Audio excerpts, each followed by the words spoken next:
Reactive training systems.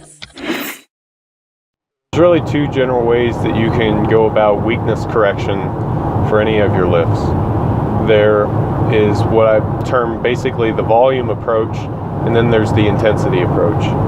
So something like a volume approach would be like a long pause bench press, or a long pause anything, a long pause squat or a pause deadlift.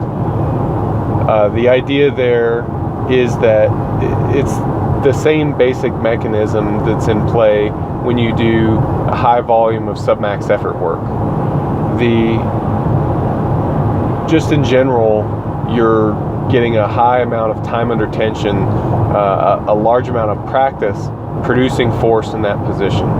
So when you do something like a pause squat, you're putting yourself into your weakest position, and you're practicing producing force in that position.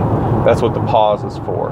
So it's an isometric contraction, and yes, it's a submax effort isometric contraction, but the overall volume of work, the overall duration of the work in that position is higher than it would be in a normal cadence rep. So that's really the volume approach. The other side of it is what I've termed the intensity approach. It's where you use means and methods to get your body to produce higher than normal forces in whatever the targeted position might be. So for example, it would be like using a stretch reflex in the bench press, so like a touch and go bench press, or utilizing the higher force productions of an eccentric overload, so for example using weight releasers or something along those lines. The idea there is that the heavier than normal force in the case of weight releasers, or the stretch reflex in the case of something like a touch and go bench or deadlift, allows you to produce, just for a moment, a higher amount of force than you would otherwise be capable of producing. And hopefully, with exposure, your body gets used to producing those levels of force, and then ideally would be, if this transfers correctly, you would be able to produce those levels of force when called upon voluntarily in the competition exercise. Now, the touch and go bench press in particular is an interesting choice, because some people that pause all their reps in training are going to be stronger at a pause bench than they will be for a touch and go bench. And what that means to me is that their stretch reflex is basically underdeveloped. It doesn't guarantee that an improvement in the touch and go bench is going to drive an improvement in the pause bench, especially in the short term, just because that stretch reflex is not very well developed. So we don't get much benefit from the intensity approach in the short term.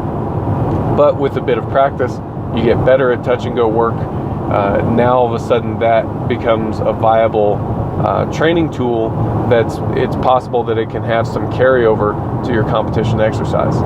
I would even go as far as including touch and go deadlifts in that mix. It's not an option that I use a lot, but it is an option. And just like with any method that you use, you need to test it, you need to measure it carefully, and see if it's a thing that's actually producing results for you now. And those things are going to change a bit with time, but it's going to take more than one cycle for you to see it and recognize it and understand it completely. There are some combination methods, so somewhere in between the volume and the intensity approach. For me, I'm going to put things like a pin press or a pin squat, maximal isometrics, things like that, to me are going to be somewhere in between a volume and an intensity approach.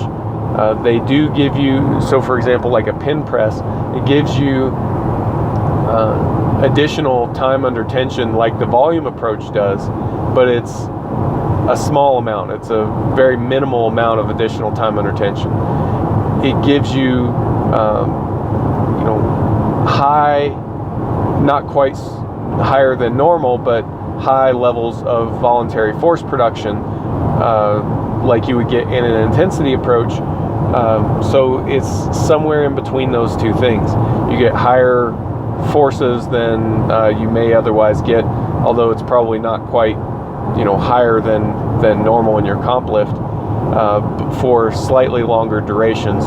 So it's somewhere in between the two approaches. So that's primarily how I would divide your two approaches to your assistance exercises.